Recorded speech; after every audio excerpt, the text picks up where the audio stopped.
Hey everyone, welcome to the quarantine kitchen. So today I'm going to do something that's going to change your life. Well, maybe not that drastic, but this is one of the hacks that I have that I think anybody will appreciate. And I'm basically going to show you how to take a can of biscuits and make them into breadsticks.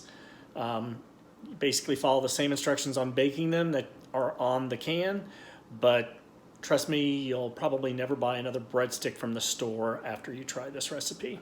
So here we go. A couple little kitchen hacks that you may not know also is, if you ever have trouble with your cutting board slipping, if you just take a paper towel, wet it down, put it underneath, it helps your cutting board stay in place. So if you're slicing something or rolling something out on it, this helps a lot because you don't have it sliding around. It's a little easier to maneuver. And we are also going to just have a tablespoon of all-purpose flour ready just in case these stick. Sometimes if you roll them out after about the third or fourth one, the dough will start sticking to your hands and to the board, so you may have to do a slight dusting of flour. So you see how I'm doing this. I go out so it makes them oblong.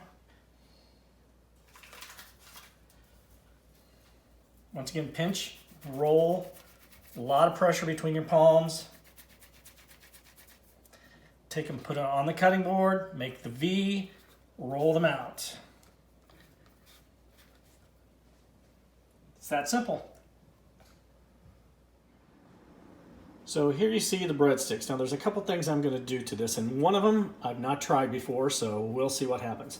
But normally I just take some olive oil. Let me just move this over here so I don't dribble. And I brush each one. You don't have to put a lot of olive oil on these.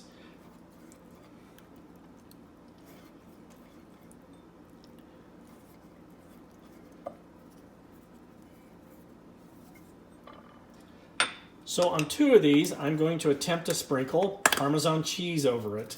I've not done this before, but it sounds like it could be tasty, so we're both in for a surprise here. So there you go on this one. And on the other one, I'm just going to salt them.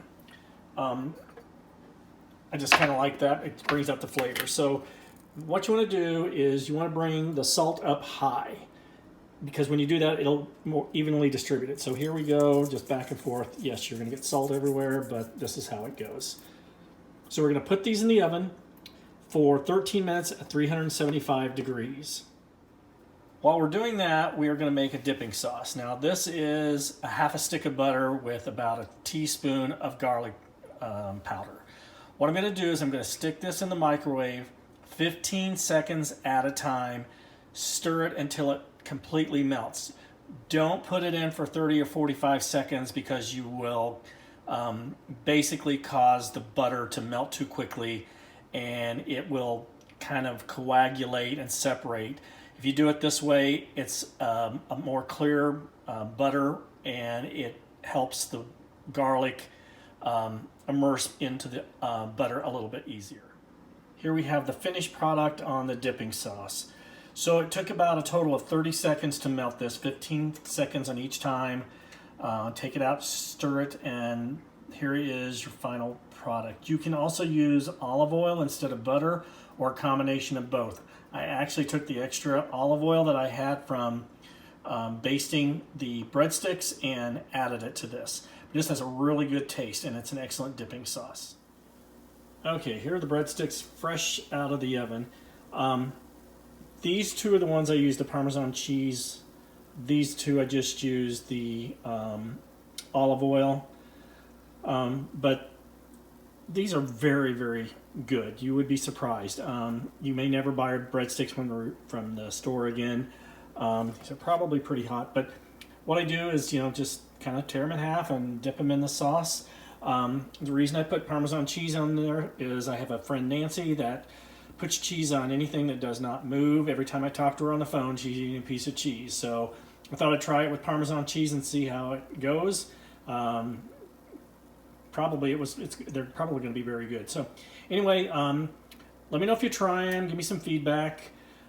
Share the video if you think there's somebody that'd be interested in trying it. But quick hack, and 99 cents for a can of biscuits. I've only made 4 of these. You can make 8. If you only use 4, you can put the other 4 in the refrigerator. They'll stay 4 or 5 days. After that, they don't roll out well, and to be honest with you, the color isn't really appetizing either. So once again, signing off from the Quarantine Kitchen.